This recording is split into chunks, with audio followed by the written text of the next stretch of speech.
Un dels espais amb més història del municipi de la Granada és el seu castell, o les restes que encara se'n conserven.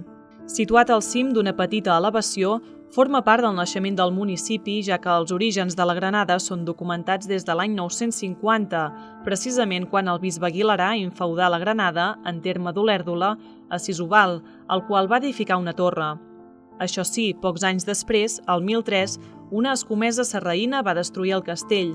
2 anys després, el bisbe Aeci va començar el procés de reconstrucció que es va allargar fins l'any 1013. Segles més tard, durant la Guerra Civil del segle XV, el castell fou assetjat, però no destruït, ja que 2 segles després, durant la Guerra dels Segadors, el castell va protagonitzar un dels fets més destacables del conflicte al Penedès. Va ser precisament en aquest castell que les forces franceses van derrotar les tropes castellanes. Potser per aquest motiu, pocs anys després, acabada la Guerra de Successió, Felip V va decidir fer-lo enderrocar, cosa que va encetar un trist període d'espoliació que es va allargar durant segles. De fet, encara durant la Guerra Civil espanyola, es van enderrocar alguns elements que quedaven drets i es van usar pedres del castell per pavimentar una carretera. Pel que fa a l'arquitectura, es tracta d'un castell de planta rectangular, d'uns 20 metres de longitud i una amplada de 10 metres i mig.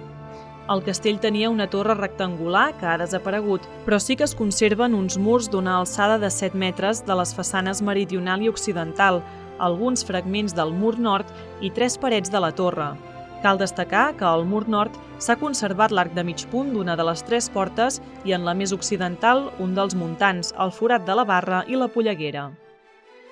També hi ha un altre tipus de murs per sobre els anteriors, però que corresponen a edificacions tardanes que recolzen sobre els murs originals del castell i que tenien funcions relacionades amb els usos agrícoles.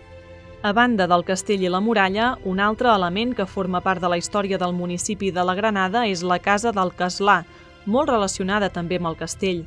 I és que en l'època feudal, el bisbe de Barcelona era el senyor del castell, però el governava a través del batlle i el castlà. Al batlle li pertocaven les rendes del castell, les vendes i els drets. En canvi, al castlà li corresponia la part de les rendes que el senyor dedicava a la vigilància i la defensa del castell. És per aquest motiu que la casa del castlà és molt a prop del castell, just al costat de l'església.